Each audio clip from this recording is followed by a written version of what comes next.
ایک ایرا بھی آیا، قرآن کہتا ہے جب نبی کی مجلس کی بے ادبی ہوگی، ان تحبط اعمالکم، تمہارا عمل حبط کیا جائے گا۔ ایک ہوتا ہے حبط اور ایک ہوتا ہے ضبط۔ ضبط کس کو کہتے ہیں؟ آپ نے نو پارکنگ میں گاڑی کھڑائی، ٹریفک والے گاڑی کو اٹھا کر لے گئے، اس کو ضبط کہتے ہیں۔ آپ نے جو ہے ٹیکس ادا نہیں کیا، دکان کا مال کو تالا لگا دیا، اس کو ضبط کہتے ہیں۔ جو ضبط ہوتا ہے مال وہ واپس بھی آ سکتا ہے، لیکن جو حبط ہو جاتا ہے مال وہ قیامت تک مرتے دم تک واپس نہیں آتا۔ قرآن نے ضبط کا لفظ استعمال نہیں کیا۔ ان تحبط اعمالکم، تمہارا اعمال ضبط نہیں، حبط ہوں گے۔ نماز چلی جائے گی، مقام صدیقیت چلی جائے گی، مقام فاروقیت چلا جائے گا، مقام حیدری چلی جائے گی۔ صدیق کو وارننگ دی جا رہی ہو، عمر کو وارننگ دی جا رہی ہو، خلفائے راشدین کو وارننگ دی جا رہی ہو، صحابہ کرام کو وارننگ دی جا رہی ہو، مسجد نبوی کے مصلیوں کو وارننگ دی جا رہی ہو، صفا چبوترے کے طلبا کو وارننگ دی جا رہی ہو، نبی کریم صلی اللہ علیہ وسلم کے خلفائے راشدین کو، مہدیین کو وارننگ دی جا رہی ہو۔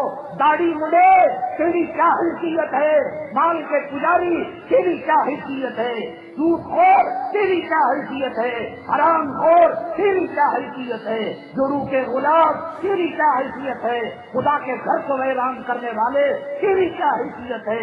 رمضان میں روزے رکھ کر سمجھ لیا کہ تیر مار لیا، رمضان کے اندر غریبوں کا حق مار کر عمرے کو جا کر پکنک بنا کر سمجھ لیا کہ تو نے تیر مار لیا۔ قرآن کہتا ہے نبی کی شان میں گستاخی ہوگی، نبی کی سنتوں کی توہین ہوگی، نبی کے طور طریقوں کی توہین ہوگی، تیرا حج بھی بیکار ہے، تیرا روزہ بھی بیکار ہے۔ وَاعْلَمُوا أَنَّ فِيكُمْ رَسُولَ اللَّهِ، عائشہ تو سن لے تیرے خامن بعد میں ہوں گے محمد رسول اللہ صلی اللہ علیہ وسلم۔ زینب سن لیجیے، خدیجہ سن لیجیے، اے حمزہ آپ سن لیجیے کہ آپ کے بھتیجے محمد صلی اللہ علیہ وسلم بعد میں ہوں گے، لیکن وَاعْلَمُوا أَنَّ فِيكُمْ رَسُولَ اللَّهِ، اے قیامت تک کے آنے والے لوگوں سن لو، وہ محمد ابن عبداللہ بعد میں ہیں، وہ محمد رسول اللہ میرے رسول کہتے ہیں۔ وَاعْلَمُوا أَنَّ فِيكُمْ رَسُولَ اللَّهِ، ایک صحابی آئے اور آ کر دروازے کو کھٹکھٹانے لگے، اخرج الینا یا محمد صلی اللہ علیہ وسلم، اے محمد صلی اللہ علیہ وسلم۔ یہ بھی سورہ حجرات کی شروع کی آیتوں کے اندر اس کا تذکرہ ہے۔ آئے، اللہ تبارک تعالیٰ نے فرمایا کوئی آدمی محمد صلی اللہ علیہ وسلم کا نام لے کر یوں جو ہے دروازے پر جا کر گھنٹی بجا کر زور سے اغن مار کر دستک دے کر نام کے اندر گستاخی کرنا، شان کے اندر گستاخی کرنا، داڑھی کے اندر گستاخی کرنا، مسواک کے اندر گستاخی کرنا، ٹی شرٹ پہن کر گستاخی کرنا، عورتوں کو جینس پینٹ پہنا کر گستاخی کرنا، اور نبی کریم صلی اللہ علیہ وسلم کی سنت کو پیشاب کی نامی کے اندر ڈال کر گستاخی کرنا۔ آپ کا نام اگر بچوں کو دیا جائے تو یہ کہنا کہ یہ نام پرانا ہو گیا، نیا نام رنڈیوں کا، نیا نام ناچنے گانے والوں کا، سنگروں کا، فٹ بالر کا، کرکٹ پلیئر کا، جو یہ گستاخی کرنا دور کی بات، دیہاتی آئے انجانے میں انہوں نے کہا اخرج الینا یا محمد صلی اللہ علیہ وسلم، اے محمد صلی اللہ علیہ وسلم نکل کر آ جائیے۔ اللہ تعالیٰ نے کہا آج کے بعد قیامت تک کوئی محمد صلی اللہ علیہ وسلم کو نام لے کر نہیں پکارے گا۔ ارے تم نے کیا نام، تمہاری حیثیت کیا ہے، تم نام لے کر پکارو۔ میں نے محمد صلی اللہ علیہ وسلم کو قرآن میں خطاب کیا ہے تو طٰہٰ سے خطاب کیا ہے، کبھی طٰہٰ یا عین صاد سے خطاب کیا ہے، کبھی یاسین سے خطاب کیا ہے، کبھی یا ایھا المزمل سے خطاب کیا ہے، کبھی یا ایھا المدثر سے خطاب کیا ہے۔ میں نے نام لینے کے اندر محمد صلی اللہ علیہ وسلم کے مقام کو بلند کیا ہے، اور تمہاری یہ حیثیت کہ تم محمد صلی اللہ علیہ وسلم کا نام لو، منع کر دیا۔ بے ادبی ہے، گستاخی ہے۔ کعب بن اشرف ایک یہودی تھا، مدینہ طیبہ کے اندر رسول اللہ صلی اللہ علیہ وسلم کے سامنے گستاخی کیا کرتا تھا۔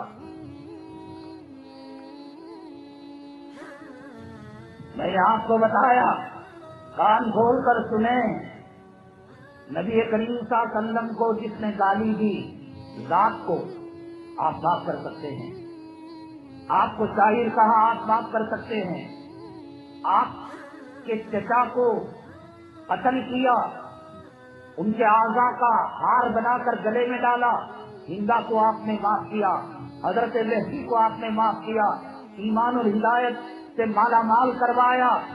لیکن کان کھول کر سنو، میرے اور آپ کے آقا کی شان کو اللہ نے اتنا بلند کیا، اتنا بلند کیا کہ دنیا کی عدالتیں، اقوام متحدہ، سلطنتیں، حکومتیں، معاف کرنا تو دور کی بات، خود امام الانبیاء، خود سرور کونین، خود جناب محمد رسول اللہ صلی اللہ علیہ وسلم کو یہ پاور نہیں کہ آپ کے گستاخ کو آپ معاف فرما دیں۔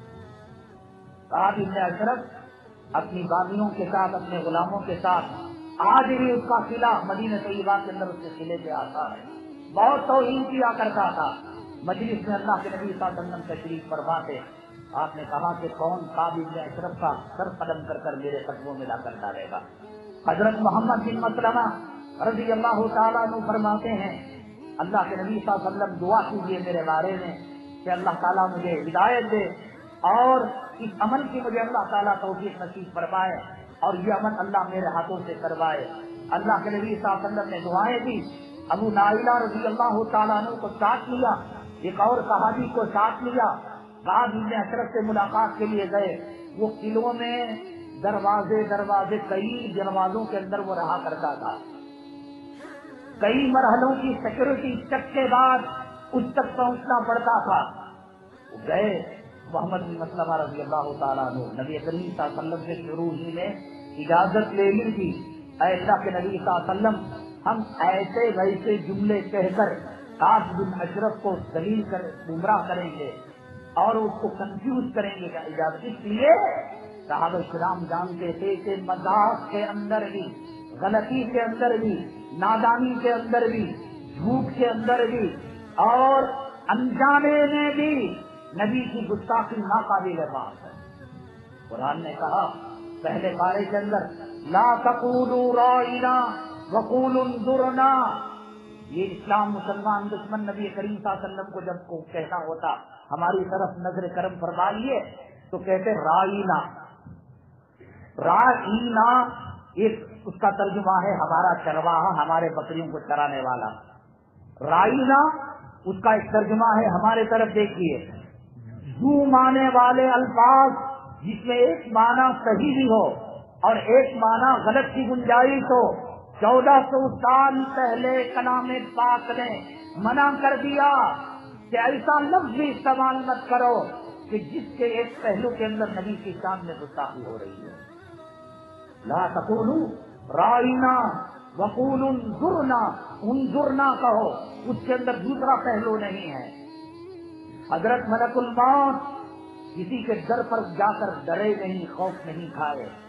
میرے اور آپ کے آقا، یہ تیری ہمت کہ داڑھی مڈا کر پیشاب کی نالی میں ڈال رہا ہے، یہ تیری ہمت کہ عورتوں کو جن پینٹ پہنا رہا ہے، یہ تیری ہمت کہ عورت کے بال کٹوا رہا ہے، یہ تیری ہمت کہ گھر کے اندر انگریزوں کا بنایا ہوا برش رکھا ہوا ہے اور رسول اللہ صلی اللہ علیہ وسلم کی مسواک کو دھکار دیا ہے، یہ تیری ہمت کہ نوجوان غیروں کے بال بنوایا ہوا ہے، میرے محبوب کے طریقوں کے بال کے طریقے کو چھوڑ دیا ہے، یہ تیری ہمت کہ سود کھا کر ماں سے 36 مرتبہ بلاکار کرنے کے جرم کے اندر تو مبتلا ہے، لیکن نبی سے حلال طریقے کے تجارت کے طریقوں کو چھوڑا ہوا ہے۔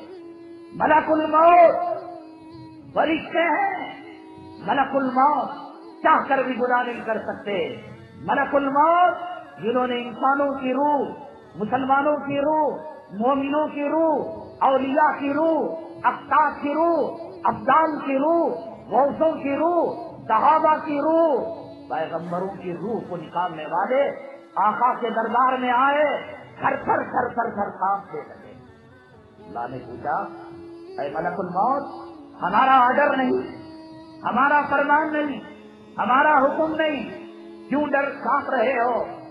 کہا کہ روح نکالنے میں انسانی اور بشری اعتبار سے اگر محمد صلی اللہ علیہ وسلم کو کوئی تکلیف ہو جائے، کوئی ایذا ہو جائے، کوئی نقصان پہنچ جائے، اللہ مجھے ڈر ہے کہ کہیں جلا کر مجھے ختم نہ کر دیا جائے، میرے وجود کو ختم نہ کر دیا جائے۔